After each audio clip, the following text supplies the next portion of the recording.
2030 के विजन पूरा होने में अभी करीबन 6 साल बाकी है, लेकिन सऊदी अरब जो चाहता था वह उसने कर दिखाया और इसका रिजल्ट आज हमारे सामने स्टॉक मार्केट के जरिए आ रहा है।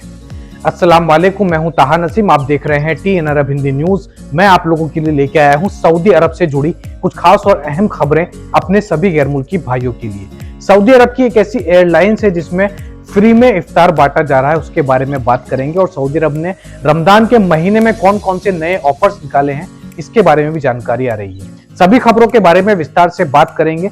आप लोगों से गुजारिश है वीडियो में शुरू से लेकर आखिर तक बने रहें ताकि सही जानकारी आपको मिल पाए।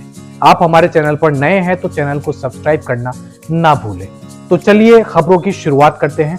पहली खबर हमारे पास में आ रही है मिनिस्ट्री ऑफ इकोनॉमिक्स की तरफ से, जिसमें हमें यह पता चला है कि सऊदी अरब का जो 2023 का रिजल्ट आया है स्टॉक मार्केट का, यानी कि जो शेयर्स होते हैं सऊदी अरब के अंदर, उसका जो रिजल्ट आया है उसमें यह कंफर्म हो चुका है कि सऊदी अरब का जो ऑयल प्रोडक्शन के शेयर्स होते थे, इस बार ऑयल प्रोडक्शन से ज्यादा जो अदर सेक्टर में सऊदी अरब में पैसे लग रहे हैं उनका शेयर 50% से ऊपर तक आ चुका है। इसका सीधा मतलब यह है कि सऊदी अरब के अंदर जो ऑयल सेक्टर के शेयर्स हैं उनकी कीमत 50% तक नीचे आई है। लेकिन इसके साथ साथ जो दूसरे सेक्टर्स हैं जैसे कि होटल सेक्टर हो गया, ट्रेवलिंग सेक्टर हो गया, इसके अलावा एजुकेशन सेक्टर आप ले लो, टूरिस्ट सेक्टर आप ले लो, तो इन सभी के जो शेयर्स हैं उसमें काफी ज्यादा बढ़ोतरी देखने के लिए मिली है।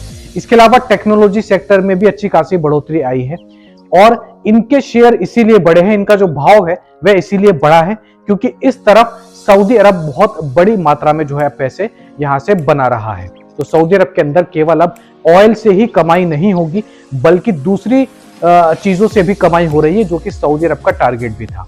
तो सऊदी अरब आने वाले 2030 विजन तक पूरी तरीके से ऑयल पर डिपेंड रहेगा, ऐसा कहने वाला देश नहीं बचेगा क्योंकि हर सेक्टर में सऊदी अरब तरक्की कर रहा है और ध्यान दे रहा है।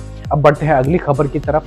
सऊदी अरब की तरफ से रमजान के महीने में चैरिटी के नाम पर पूरी दुनिया में अलग अलग जगहों पर बहुत सारी चीजें की जाती हैं। सबसे बड़ा दस्तरखान जो इफ्तार का लगाया जाता है पिछले साल इंडोनेशिया में लगा था और इस साल भी इंडोनेशिया में लगाने की ही बात चल रही है, वो भी सऊदी अरब की तरफ से लगाया जाता है। तो ऐसे ही एक इफ्तार के दस्तरखान के मुताबिक हमारे पास में खबर आ रही है, बांग्लादेश के अंदर जो सऊदी एम्बेसी है उन्होंने पूरे बांग्लादेश में करीबन 20 टन खजूर का डिस्ट्रीब्यूशन किया है। खजूर जो होती है उनको बांटा है। उनका टारगेट ये है कि 20,000 परिवार तक ये खजूर पहुंचे और 20,000 से ज्यादा परिवारों को सऊदी एम्बेसी की तरफ से यानी कि सऊदी हुकूमत की तरफ से इफ्तार कराई जाए। तो ये बहुत बड़ी डोनेशन, खजूर की डोनेशन सऊदी अरब की तरफ से दी गई है। पिछले महीने पाकिस्तान को भी इस तरीके की डोनेशन सऊदी अरब की तरफ से दी गई थी। अब बात करते हैं उस बड़ी खबर की जिसका मैंने शुरुआत में जिक्र किया था। सऊदी अरब के अंदर साल 2023 में एक फ्लाइट लॉन्च की गई जिसका नाम फ्लाइनेस एयरलाइंस है। उसकी तस्वीर भी आप अपनी स्क्रीन पर देख रहे हैं। सऊदी अरब की सारी ही फ्लाइट्स की अगर हम बात करें, सारी एयरलाइंस कंपनी की अगर हम बात करें तो फ्लाइनेस एयरलाइंस इन सारी फ्लाइट्स में सबसे सस्ती मानी जाती है, इसीलिए इसको इकोनॉमी फ्लाइट भी बोलते हैं। लेकिन इसमें केवल एक परेशानी थी, इसके अंदर जो खाना मिलता था, जो कैटरिंग सर्विस थी, वह फ्री नहीं थी, उसका चार्ज लिया जाता था।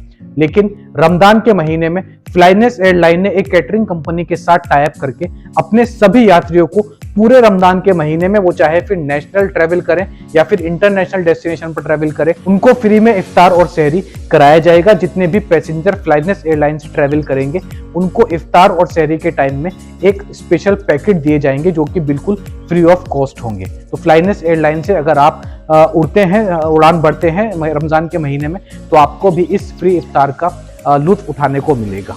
एक और अगली खबर हमारे पास में एयरपोर्ट के मुताबिक ही आ रही है। रमजान के महीने में अगर आप दम्माम या फिर जद्दा से ट्रेवल करते हैं, आप अपने मुल्क जाते हैं, तो रमजान के लिए एक स्पेशल स्टैम्प चलाई गई हुकूमत की तरफ से, जिसकी तस्वीर आप अपनी स्क्रीन पर देख रहे होंगे। ये रमजान नाम की स्पेशल स्टैम्प उन सभी यात्रियों के पासपोर्ट पर लगेंगी जो भी सऊदी अरब से अपने मुल्क जाएंगे या दूसरे मुल्क से सऊदी अरब में एंटर करेंगे। ये स्टैम्प का मतलब ये होगा कि सऊदी अरब के कल्चर को ये दर्शाएगी। तो ये स्पेशल स्टैम्प आपको अपने पासपोर्ट पर देखने के लिए मिलेगी अगर आप रमजान के महीने में सफर करते हैं। तो ये थी आज की कुछ खास और अहम खबरें सऊदी अरब से जुड़ी हुई। ऐसी खबरें मैं आप लोगों तक डेली लेकर आता हूं। इसके अलावा सऊदी अरब के अंदर कोई भी नया कानून आता है उसकी अपडेट सबसे पहले मैं आप लोगों तक पहुंचाता हूं। वीडियो पसंद आई हो तो वीडियो को लाइक करना ना भूलें और आप हमारे चैनल पर नए हैं तो चैनल को सब्सक्राइब भी कर दें। मैं ताहा नसीम अब आपसे इजाजत चाहता हूँ। इंशाल्लाह कल आपसे फिर मुलाकात होगी नई और ताज़ा खबरों के साथ। तब तक अपना ख्याल रखें।